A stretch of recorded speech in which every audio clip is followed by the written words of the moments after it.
just before my 70th birthday, I thought it's time to retire. I knew from the financial planning we had all our assets in place. I could afford to retire, and I needed to because of family reasons. Two important things happened which probably made up my mind about when to retire. First, my mother died, so that meant the inheritance from my parents came through, and that was a few $100,000, which certainly boosted my share portfolio of investments, and I thought that makes me quite comfortable for retirement.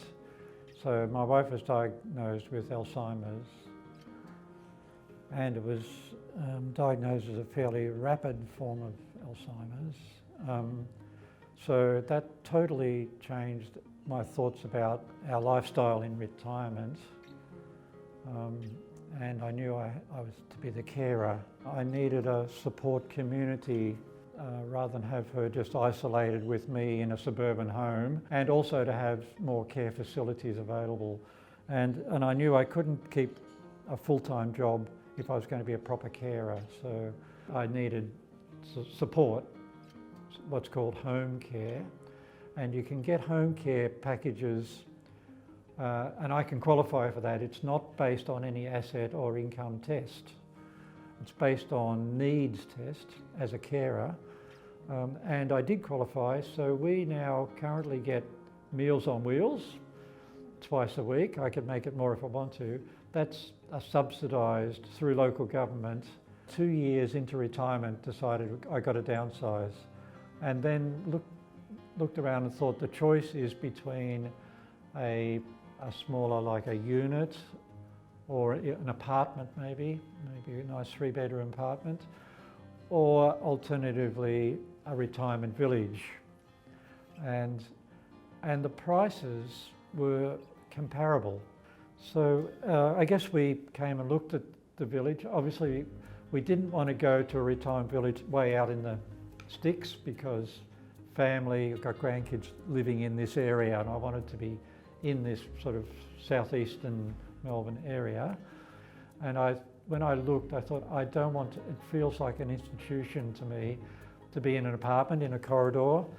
So I mean, it's fine when you get older, really older, but for now I wanted to feel as though we're free and independent. So I weighed up the differences between a retirement village and an independent unit or apartment. So the legal differences, they're quite different. We don't have title to our apartments. We have what's a contract, which is a lifelong contract. It's called a loan lease arrangement agreement. And so in a sense, we buy in at the market price as if we were buying a title, but we don't. And that is like giving a loan to the owner who are lend-lease. And then the lease side of it is like we pay a monthly service fee. So the village is sort of self-funding in terms of its operations. If we ever exit here, either we decide to leave or we die and we exit, our villa would be sold at market price, and that market price you get back. It's like getting your loan back, but it's at a better price obviously than when you bought in. But the contract says that market price has important deductions at the time you exit. There's two. One is 4% of the market price when you exit goes to the long-term maintenance fund for the village. But the other big one is about 30%, 31% of your market price goes as what's called the deferred management fee. So the owner really doesn't get anything out of the monthly, it's self-funding in a sense.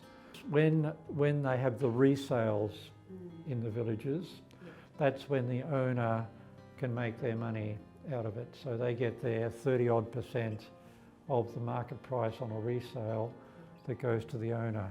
One thing about here, when you buy in at the market price, you don't pay stamp duty.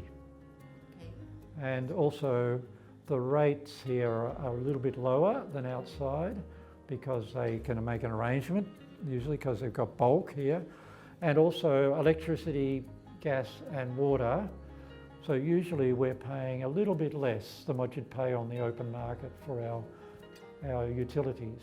Lifestyle, that's different. That was the other consideration. So sort of right there on your doorstep, the kiosk, the hairdresser, the physio, the doctor, the GP that can come in, and plus the sort of on-site assisted services which you pay for, but if you need them, they can be sort of arranged through the village. And then there's the whole community, all the activities that you have. As far as family, they warm to it very quickly. So they come in quite often and have a meal with us in our restaurant. And we have really good restaurant, great meals. And they come in and listen to our concert which the choir gives. And there's no restrictions on coming and going. Any family members are entitled, just like this is our own home. They can use the facilities. My brother keeps wanting to come in and play billiards here all the time, so they're all very supportive, yeah.